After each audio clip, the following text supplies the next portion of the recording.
Hello दोस्तों, मैं विशाल राज Magadh classes के यूट्यूब चैनल पे आपका स्वागत करता हूं।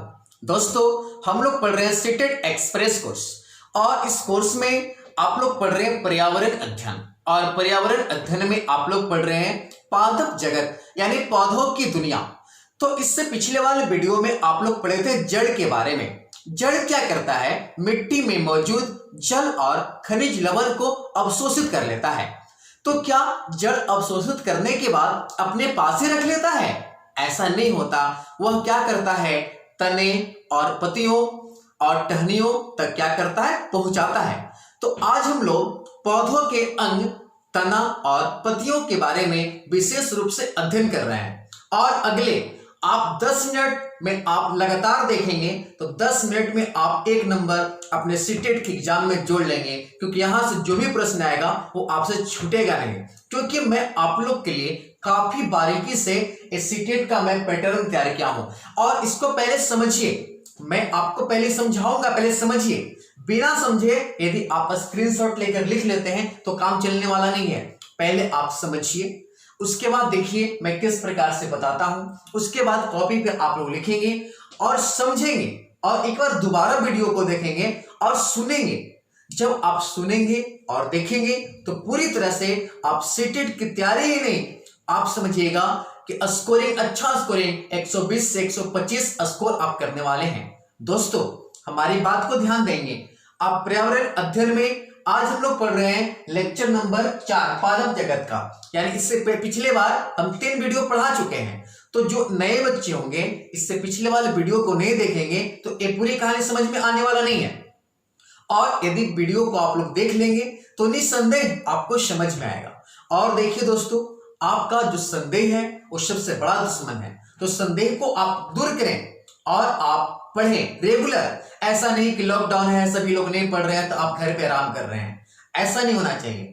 आपको पूरी तरह से तैयारी करना चाहिए और ये आपके पास मौका है, गोल्डन चांस है कि घर में रहकर पढ़ें, है ना। तो आइए अब हम लोग स्टार्ट करते हैं। पौधों का भाग तना। देखिए, अधिकांश पौधों का तना जो होता है वो ऊपर में होता है और कुछ तने जो होते हैं ना वो जमीन के अंदर ही पाए जाते हैं, जिसको आप लोग खाते हैं, जैसे आलू, अदरक, है ना। और इस प्रकार से बहुत सारे तने जो हैं वो आप लोग खाने में यूज करते हैं। यानी अधिकांश तने जो होते हैं वो बाहर होते हैं और कुछ तने जो पृथ्वी के गर्भ में होते हैं उसको आप खाते हैं। जैसे प्याज किसका परिवर्तित रूप है? तो तना का, है ना। आप लोग हल्दी खाते हैं तो हल्दी क्या है? तना का परिवर्तित रूप है। तो इस प्रकार से दोस्तों आज आप लोग पढ़ने वाले हैं तना के बारे में विशेष रोचक तथ्य। तो तना से पहले आपको मैंने जड़ पढ़ाया था। तो जड़ क्या क्या था कि मिट्टी में मौजूद जल और खनिज लवण को अवशोषित कर लिया था। तो जड़ जो है जल और खनिज लवण को किसको दे देगा? तना को। और तना किसको दे देगा? पत्ती को। तो इस प्रकार से पौधों में प्रक्रियाएं चलते रहता है। और पत्तियां क्या होती है? जब आप लोग पत्तियां को देखेंगे ना तो उसमें छोटे छोटे छोटे छोटे छिद्र पाए जाते हैं। उन छिद्रों को रंध्र कहते हैं और उसी से आपका पौधा जो है वाष्पोत्सर्जन की प्रक्रिया करता है। और आप लोग जानते ही हैं कि पेड़ पौधे जो हैं वो आपके सूर्य के प्रकाश में पत्तियों के द्वारा ही अपना भोजन क्या करते हैं? बनाते हैं। इस बात को भी जानते हैं। तो आइए अब हम लोग स्टार्ट करते हैं पौधों का विशेष भाग तना। आइए देखिए, पादप जगत लेक्चर नंबर 4 है। इससे पहले 3 वीडियो में पढ़ा दिया हूं, जरूर देखेंगे। और जो नए बच्चे होंगे पहले वीडियो को देख लें, उसके बाद सब्सक्राइब करेंगे और जरूर लाइक और शेयर दोस्तों के पास करेंगे दोस्तों। तो आइए, पौधों का भाग तना। तना पौधों का वैसा भाग है जो जड़ द्वारा अवशोषित जल और खनिज पदार्थों को पत्तियों और पौधों के अन्य भागों तक क्या करता है? पहुंचाता है। यानी तना जो है वो पौधों का विशेष भाग है जो जड़ के द्वारा अवशोषित जल और खनिज पदार्थों को पत्तियां और पौधों के भिन्न भिन्न भागों तक पहुंचाने का कार्य करता है। कौन? तना। यानी आपकी एग्जाम में पूछेगा कि तना क्या है तो आप बोलेंगे पौधे का वैसा विशेष भाग जो जड़ द्वारा अवशोषित जल और खनिज पदार्थों को पत्तियां और पौधों के अन्य भाग तक पहुंचा दे, उसी को कहते हैं आप लोग क्या? तना। तो आप लोग याद रखेंगे तना। अब देखिए दोस्तों, तना से टहनियां यानी शाखाएं और क्या निकलती है? पत्तियां। जितने भी तना है उस तना से टहनियां और क्या निकलता है, पत्तियां। अगली बात, तना हरा और भूरे रंग का होता है, यानी किसी भी वृक्ष का तना जो होता है या तो हरा होगा या तो कैसा होगा, भूरा। दोस्तों, कुछ पौधों के तने जमीन के नीचे होते हैं जिन्हें हम खाते हैं। मैंने पहले ही बताया कि या तो तना जमीन से ऊपर की ओर होता है अधिकांश, और बहुत कम मात्रा में तना जो होता है वो पृथ्वी के अंदर होता है, यानी भूमिगत होता है। तो उस तने को हम लोग क्या करते हैं, खाते हैं। तो इस प्रकार के तना आलू, प्याज, अदरक, लहसुन, हल्दी। देखिए क्वेश्चन कैसे पूछेगा, आलू किसका परिवर्तित रूप है, तो आप जवाब क्या देंगे, तना का। पूछेगा आपसे अदरक किसका परिवर्तित रूप है, तो क्या जवाब देंगे, तना का। लहसुन किसका परिवर्तित रूप है, तो क्या जवाब देंगे, तना। हल्दी किसका परिवर्तित रूप है, तना, है ना। तो इस प्रकार से आपका क्वेश्चन आएगा।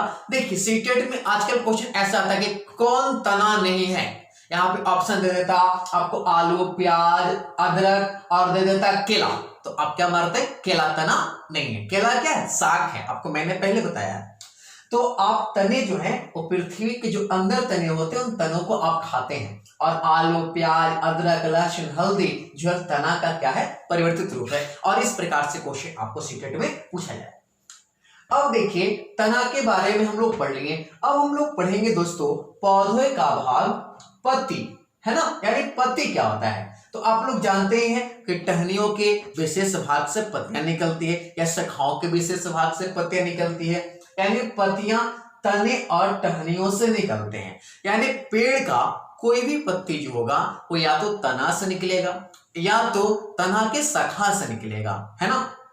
अगली बात, पत्तियां का रंग मुख्य रूप से हरा होता है। आप लोग अधिकांश वृक्ष के पत्ते देखे होंगे तो हरा ही नजर आते होंगे, लेकिन कुछ ऐसे विशेष पौधे हैं जिनके पत्ते जो होते हैं लाल, बैगनी, पीला भी होता है। यानी आज प्रकार के 100 प्लांट भी चल रहा है जिनकी पत्तियां हरे रंग से कुछ अलग होता है, लाल, बैगनी, पीला, काला, इस प्रकार के अनेक पौधों की पत्तियां पाई जाती है। लेकिन मुख्य रूप से यदि पौधों का पत्ती का रंग पूछा जाएगा तो आप कैसा जवाब देंगे, हरा, है ना। चलिए अगली बात, पत्तियों में छोटे छोटे छिद्र होते हैं और उन्हें रंध्र कहते हैं। जी बिल्कुल, आप यदि पत्तियों को गौर से देखेंगे ना तब पत्तियों में छोटे छोटे छिद्र होते हैं जिन्हें रंध्र कहते हैं, और यही रंध्र से पौधे जो होते हैं वास्तुसर्जन की क्रिया करते हैं, है ना। यानी वास्तुसर्जन की क्रिया मतलब क्या हो गया कि पौधे के पत्तियां के द्वारा जल जो है वाष्प बन के ऊपर की ओर क्या होता है, उड़ जाता है। इसी को कहते हैं वास्तुसर्जन की प्रक्रिया। आइए, यानी पत्तियों में छोटे छोटे छिद्र होते हैं जिन्हें आप क्या कहते हैं, रंध्र कहते हैं। अगली बात दोस्तों, पत्तियों में क्लोरोफिल वर्णक मौजूद होता है। आपसे पूछा जाएगा कि क्लोरोफिल कहां मौजूद होता है, तो पत्तियां में। क्लोरोफिल का काम क्या है, तो सूरज के प्रकाश के साथ मिलकर भोजन तैयार करना क्लोरोफिल का काम है, और यह प्रक्रिया कहलाता है क्या, आपका प्रकाश संश्लेषण। यानी क्लोरोफिल सूरज के प्रकाश की उपस्थिति में, है ना, कार्बन डाइऑक्साइड और जल के साथ मिलकर ग्लूकोज, जल और क्या बनाता है, ऑक्सीजन, और इस प्रक्रिया को कहते हैं हम लोग क्या, प्रकाश संश्लेषण। यही हमने लिखा कि पत्तियां में क्या पाया जाता है, क्लोरोफिल वर्णक पाया जाता है। आपसे पूछा जाएगा पत्तियों में छिद्र होते हो क्या कहलाते हैं, रंध्र कहलाते हैं, और पत्तियां जो हरे रंग की होती है उसमें क्या पाया जाता है, क्लोरोफिल पाया जाता है। फिर आपसे पूछेगा कि जमीन के नीचे पाए जाने वाले आलू, प्याज, अदरक, लहसुन क्या है, तो तना है। तो इस प्रकार से आपके सीटेट में प्रश्न होंगे और आप बनाएंगे भी तो आपको क्वेश्चन मिलेगा। अब हम लोग जानेंगे पत्तियों का कार्य।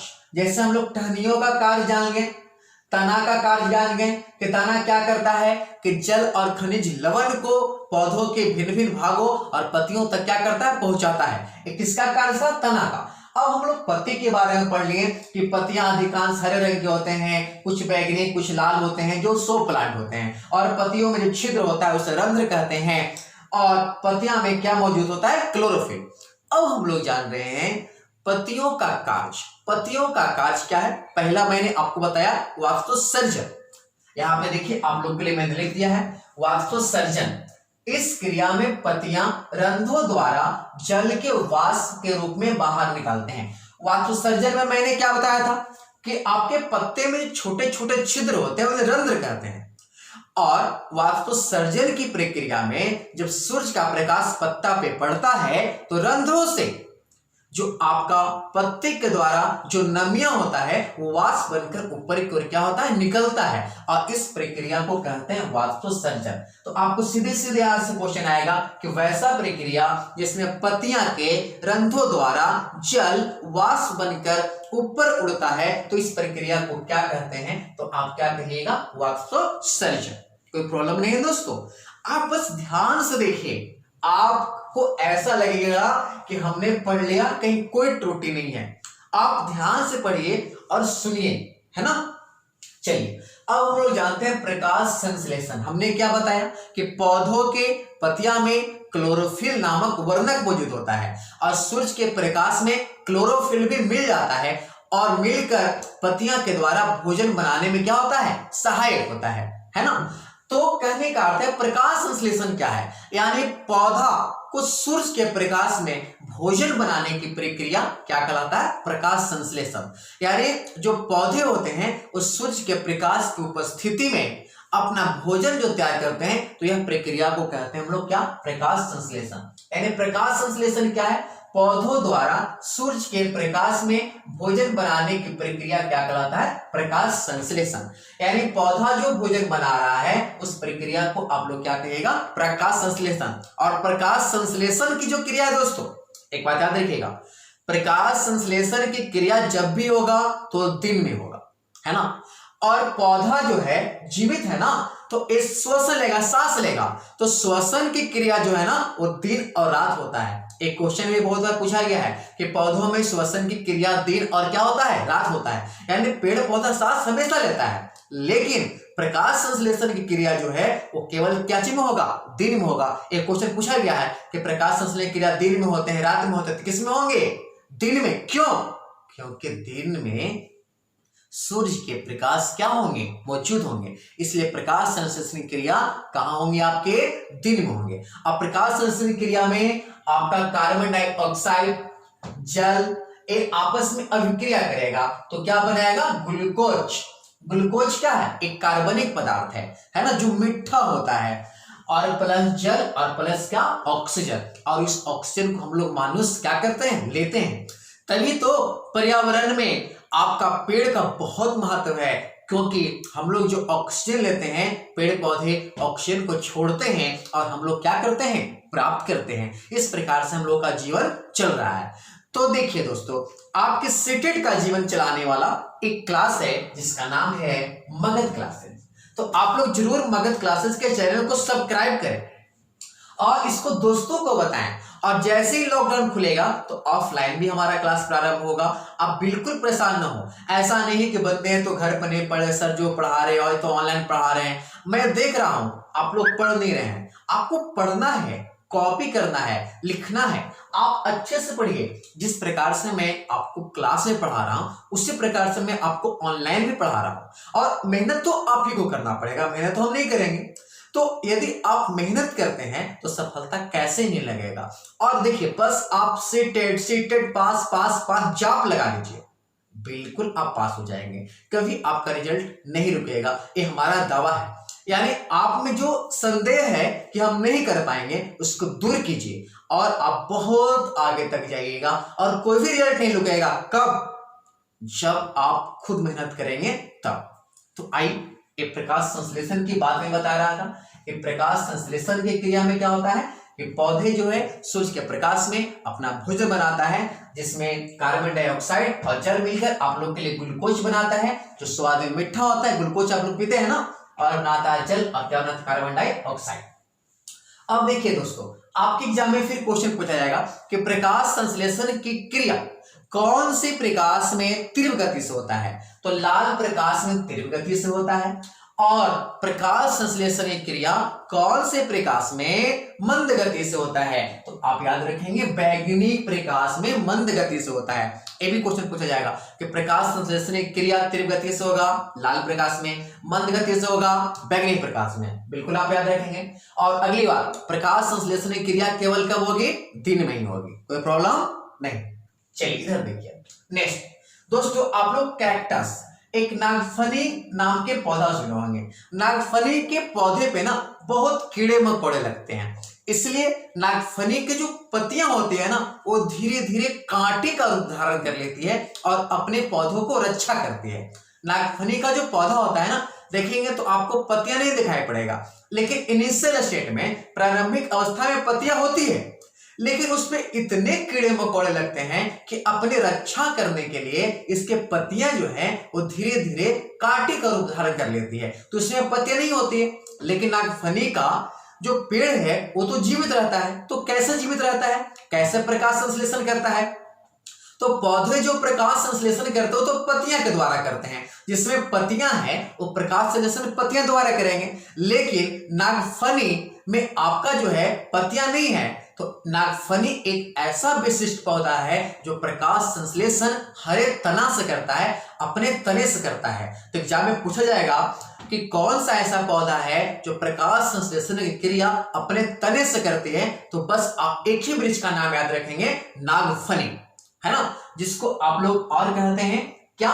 कैक्टस। कैक्टस या नागफनी। देखिए हम लिख दिए आप लोग के लिए, कैक्टस या नागफनी पौधों में प्रकाश संश्लेषण उसके हरे तने से होता है, क्योंकि पत्तियां कांटों का रूप धारण कर लेती है। क्योंकि कीड़ा मकोड़ा बैठता है तो पत्तियां कांटा बन जाता है। और इससे पहले मैंने तो आपको पत्तियां ऐसे ही बताए थे, जो कीट को खा जाता है, चूहे को खाता है, मेढक को खाता है।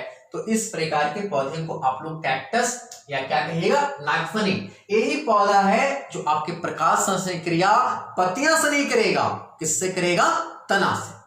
ठीक है, चलिए अगली बात देखिए दोस्तों, आप यदि अपने दैनिक जीवन में वृक्ष के पत्ते तो आप लोग देखेंगे, लेकिन गौर से कभी देखने की कोशिश नहीं किए हैं। गौर से देखिएगा तो आपको वृक्ष के दो प्रकार के पत्ते दिखाई देंगे। देखिए मैंने आपके लिए बना दिया है, एक वृक्ष का पत्ता आपको ऐसा दिखाई देगा और एक वृक्ष का पत्ता ऐसा दिखाई देगा, है ना। ये देखिए पान का पत्ता है, या आप पीपल का पत्ता कह सकते हैं, या नीम का पत्ता कह सकते हैं, या गुलाब का पत्ता कह सकते हैं। इस प्रकार का पत्ता आप लोग देखे ही होंगे, है ना। तो इस प्रकार के जो पत्ता होता है ना, और एक पत्ता इस प्रकार का होता है जो आप लोग देख रहे हैं, या तो केला के पत्ता देखे होंगे, या गेहूं का देखे होंगे, या तो मक्का का देखे होंगे, या तो घास का देखे होंगे। आप दैनिक जीवन में आप लोग दो ही प्रकार के आप पत्ते को देखे होंगे, और ये सारे आपको बच्चों को पढ़ाना है।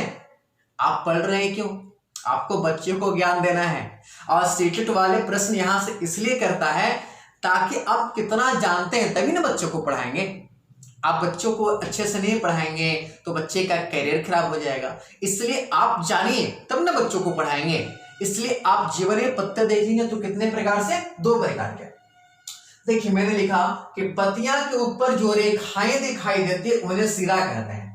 ये जो देखिए, ये आप जो रेखा देख रहे हैं ना, ये सब जितने भी आप रेखा देख रहे हैं इसको सिरा कहते हैं। ये देखिए जो रेखा देख रहे हैं ना, इसको आप लोग क्या कहते हैं? सिरा।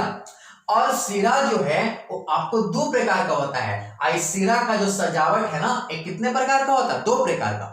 पहला सिरा का जो सजावट होता है उसको एक जाल नियर होता है, इसको कहते हैं जालिका सिरा विन्यास। देखिए पत्तियां में यदि आपका सिरा जालनुमा होगा तो इसको कहेंगे जालिका सिरा विन्यास।